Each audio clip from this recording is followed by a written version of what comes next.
dibuang, bahkan dia masuk penjara. Dia tetap menjadi orang yang perilakunya sangat baik.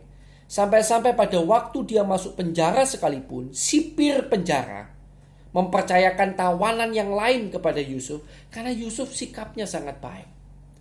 Selain ya otomatis karena Tuhan berkasih karunia membuat kepala penjara mengasihi Yusuf begitu. Dan kita lihat sifatnya sangat baik. Bahkan ketika ada orang yang sedih, waktu itu juru minuman, juru roti, sedih, dia tidak segan-segan mendatangi. Padahal dia sendiri dalam masalah ini. Dia dibuang, dia bukan keadaan lagi enak.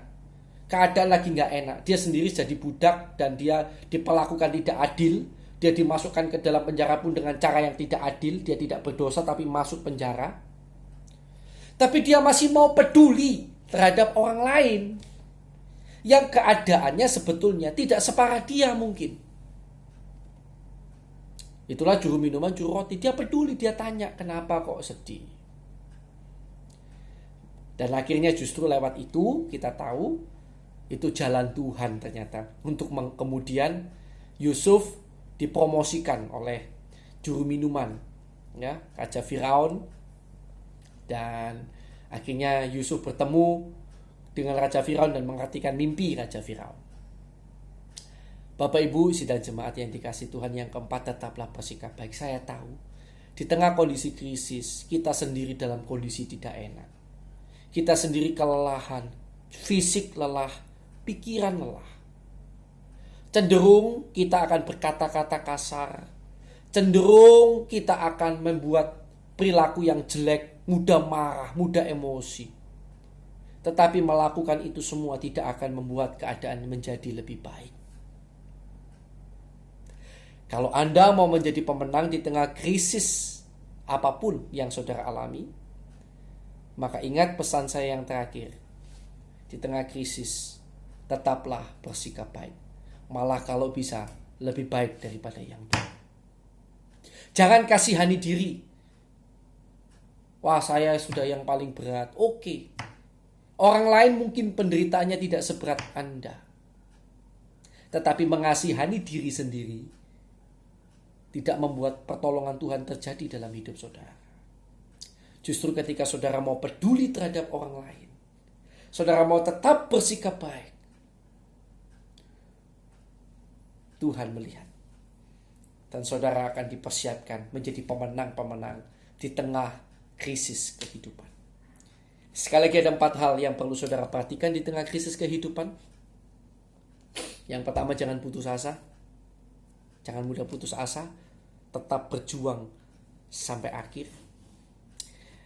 Yang kedua, di tengah-tengah kita mengalami krisis kehidupan, kita harus menjadi orang yang menyesuaikan diri dengan keadaan. Secepat mungkin menyesuaikan diri. Lebih baik. Lebih cepat, lebih baik. Yang ketiga, di tengah krisis kehidupan, tolak jalan keluar dari dosa. Yang terakhir, di tengah krisis kehidupan, tetaplah berperilaku baik. Bahkan kalau bisa, lebih baik daripada yang dulu. Saya berdoa, berkat firman ini, bukan hanya Anda mendengar dan mengerti, tetapi Anda melakukannya.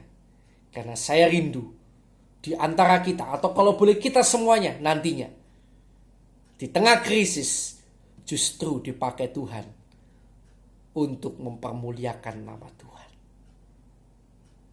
Puji Tuhan. Tuhan Yesus memberkati saudara. Hari ini ada permohonan doa masuk lagi, yaitu untuk Ibu Tari yang ada penyakit sakit mah, ya, dia merasa sakit mah dan sedang sakit. Dan kemudian ada seorang anak Natalia kalau nggak salah tadi. Kita doakan karena ada benjolan di salah satu bagian tubuhnya dan dia ingin didoakan. Di tengah kondisi ini memang agak susah, orang mau ke rumah sakit pun takut, ya, karena kondisi yang ada. Tetapi kita percaya kita punya Tuhan yang melebihi segala-galanya. Mari kita akan doakan mereka, dan saya akan berdoa juga buat saudara yang telah mendengarkan firman hari ini. Terima kasih Tuhan, kami bersyukur buat firman yang telah Kau ajarkan.